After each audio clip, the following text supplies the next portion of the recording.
both in amazing ways and not so much. We're Ben and Sia, and welcome to the Gnaw on This Business Bites podcast. This show is all about real life things we all deal with every day, how they relate to business, and how to make some sense out of our daily chaos. Welcome to the show.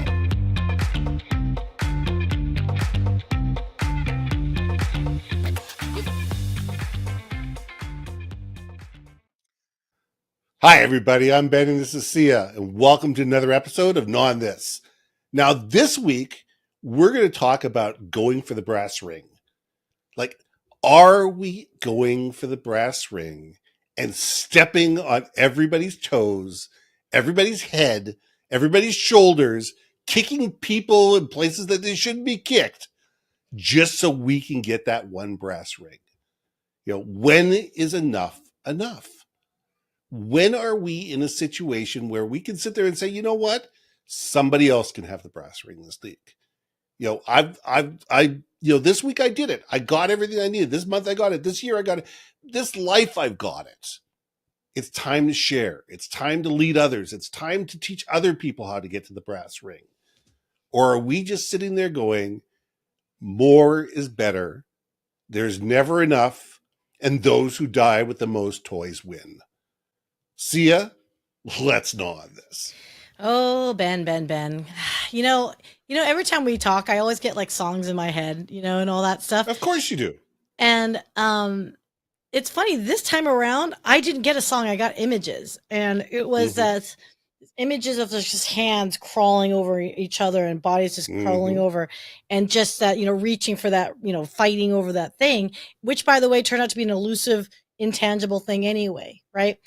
When I was in my corporate career life, I thought I had to climb the corporate ladder in order for me to sense fulfillment, career success, validation that I was, a bad, whatever. And now that I'm in that entrepreneurial mode, I would have answered it differently, truthfully, which is making me really gnaw on this, because it's like, why am I thinking differently? Now, that being said, in my pursuit of excellence, at 0 point in time did I feel like I needed to step on anyone, hurt someone, demean someone in order for me to get to that next level, steal, whatever.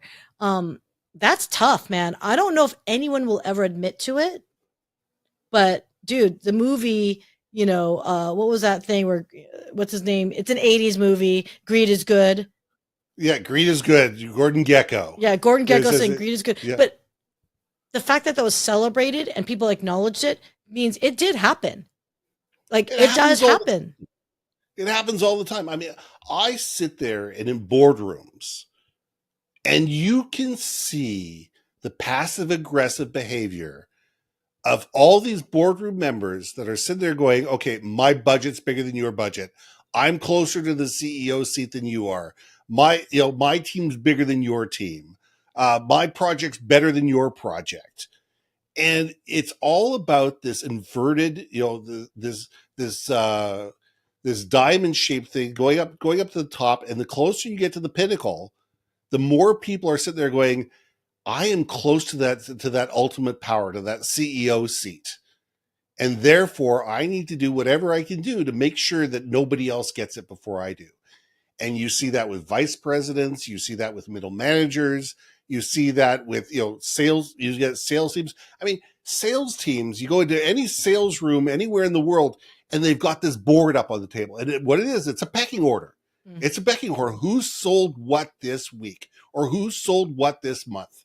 And it's certainly sitting there going, who sold $1.5 million and who sold $300,000. And one gets celebrated, one gets all the attention, one gets all the kudos, and one gets, their papers handed to them. And everywhere you look at it in corporations, whether it's overt or covert, there are things that are being done, whether it be within budgets, whether it be within territories, whether it be within, the status of projects, etc., that lead to one group rivaling another. And, a lot of times it's not done on purpose, But what it does is it leads to a dysfunctional culture. It does. It leads to a not only dysfunctional but really toxic. Like, very much so. Because how could you assume anyone can grow and thrive and develop when you know the person sitting next to you is about to stab you in the back? It's like, I mean, look, I like acupuncture, but I mean, you can only take so many stabs in the back, people. Like, seriously. Yeah, but not with a 6-inch Bowie knife. Yeah, no, and it's twisting, right? As it goes. But okay, so we know that it's inherently bad, but it keeps happening. So Ben, why? What's the motivation of someone that would want to do this? As I said, I think it comes down to how companies are structured and how leadership is structured.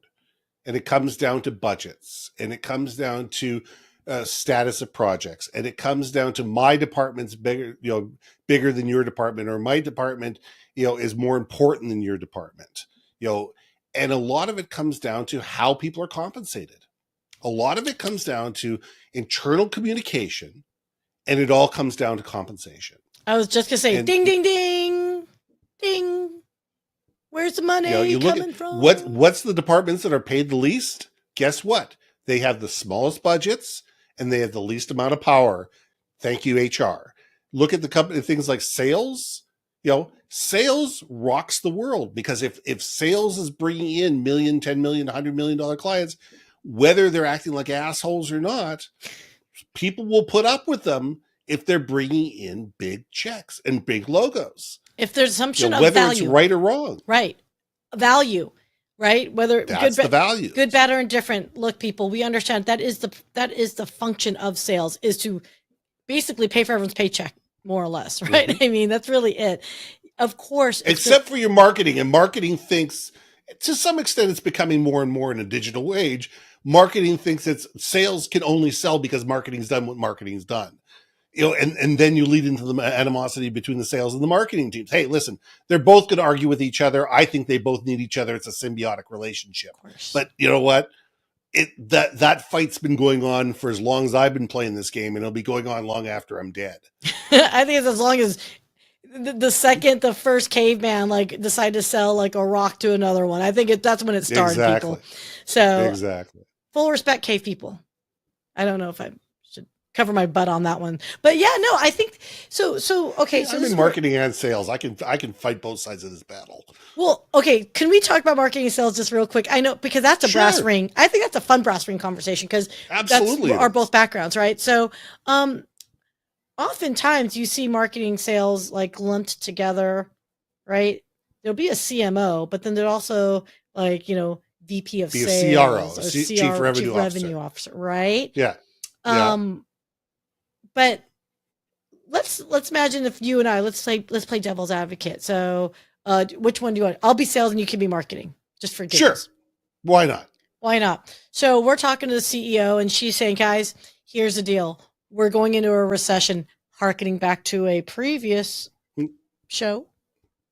Exactly. Talking about, hey, are we manufacturing our own downfalls with our own downfall mentality? What was the word we were using? I forgot. Yeah, quit going down the spiral. Let's get back to sales and marketing. Sales marketing. Hey, so revenue's down. We're in a recession. Should we fire? Who should we fire? We got to fire. As our own business now have to fire, or one of us has to fire. How would we respond? How would you respond? Well, first of all, both get fired. Let's be honest about it. Both of them are going to get fired, because the CFO is going to sit there and say, well, we could get rid of 10 salespeople and 12 marketing people, and look at the money we're going to save, because we don't need them, because we're in a down economy, so people aren't buying anyway, which is the last thing that needs to be happening. But we'll have that conversation another way. But marketing viewpoint is look. It says, if we don't keep marketing, we'll never get out of this slump. If people don't see us on a long-term basis and don't see the value of our brand on a long-term basis, they're not buying today, but they're going to buy 6 months from now. And if we're not marketing, they're going to buy from somebody else in 6 months. So that's great. And I hear you. But as a chief revenue officer, I'd say, yeah, that's great. You can message all you want, but we own the relationships. We're the ones that have been on the feet on the street, and we're the ones that have been hustling day in, day out, building rapport with people who may have never even heard the messaging ever. But because of our relationships and our ability to deliver and follow through and provide value to our clients is why revenue should not get fired. So marketing, I'm going to throw you guys under the bus because I do not want to lose one person. Because if I lose one person, that's more revenue that I cannot achieve.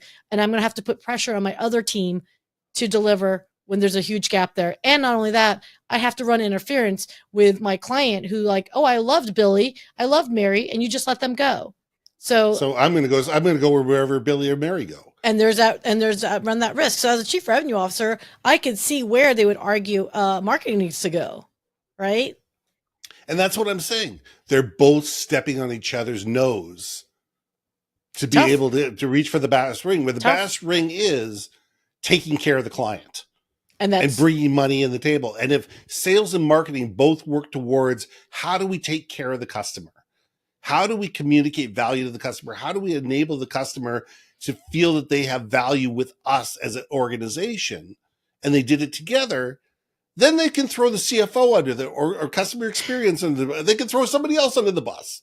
But what they'll do is we keep infighting because we're so worried about our own little budget that we forget that the budget expands when everybody works together. It could, yeah. No, 100%. Like I said, I think it was like the previous podcast when we were talking about self-fulfilling prophecy and all that stuff is maybe understanding that the budgets will be reduced, but let's get creative. Keep the resources that you have, maybe realign and re-look at the scope. So maybe that moves the brass ring or eliminates, quote, brass ring too. And I think that's something to think about, guys. Ultimately, I think that message to me, and now I'm moving on to another tangent, which is maybe that brass ring that everyone's searching, like it's like El Dorado, all right? There's no city of gold. The lost gold is not really there. Exactly. But what if it's the journey and that experience is gold? Maybe that's what it is. And so changing perception. So while people are trying to climb that corporate ladder, yeah, there's going to be titles and whatnot, but what does it mean that that title is in that same company? Maybe it's with a different organization. Maybe it's in a different role altogether, right? I mean, but the trouble is, especially when you're dealing with public corporations and large corporations, they're beholden to shareholders. They have stock prices, they have shareholders, they have VC. If you're VC funded, then you got a whole different set of responsibilities.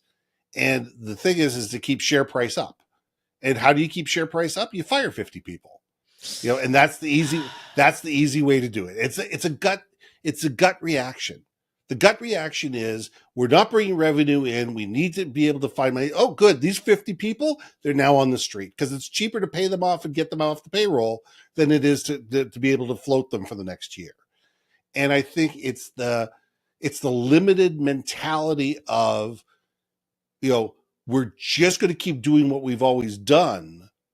So we're always going to get what we do. But if we change the conversation, if we change the scope, if we change the game, and we start sitting there going, okay, how can we refocus as an organization to go after new markets, to create different opportunities, to go after clients we've never even talked to before? That's how we get creative, and that's how organizations win as a whole. Instead of we'll just get rid of 10 people here, 5 people here, 8 people here, 9 people over there. Okay, great, we made our revenue number. Right. So if I'm going to take away this conversation then, because you're really making me think about this, because, initially when you think about like, why are you stepping on people to get ahead in your career? And then in the context of corporate environment, as well as personal environment, really ultimately is have you stopped and slowed down to figure out what it is that you're chasing over? What are you chasing? Is that something where if you just tweaked your perception, does it become a different path altogether, where instead of like climbing up the same ladder, maybe it's a rope, right? And maybe I think there's an elevator around the corner you didn't even know about. And you're really making me think in the context of, like I said, chasing that elusive whatever, brass ring, goal post, whatever.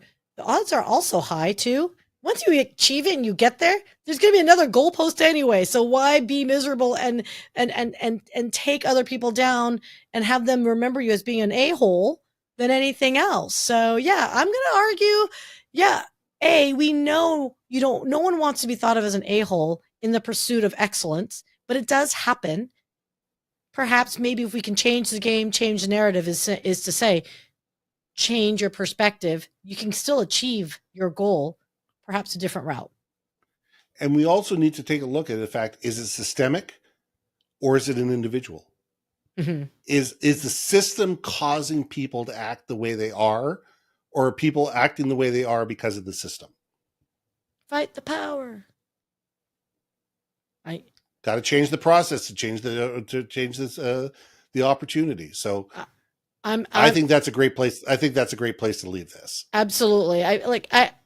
You were just getting me excited because I am always a rule breaker. If I can do a little anarchy every now and then, it's like good. I think every now and then a little bit of anarchy helps keeps people on their toes. So thank you very much for having me enjoy that moment.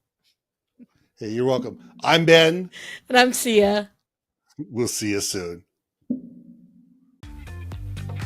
Hey. Thanks for listening to another episode of Gnaw on This, Business Bites. If you liked what you heard, we most humbly ask that you like, share, and hit that subscribe button. And if you want to communicate more effectively within your organization, contact Ben at yourbrandmarketing.com or me at brilliantbeammedia.com. We can help you build your community, brand awareness, and personality through digital content and podcasting.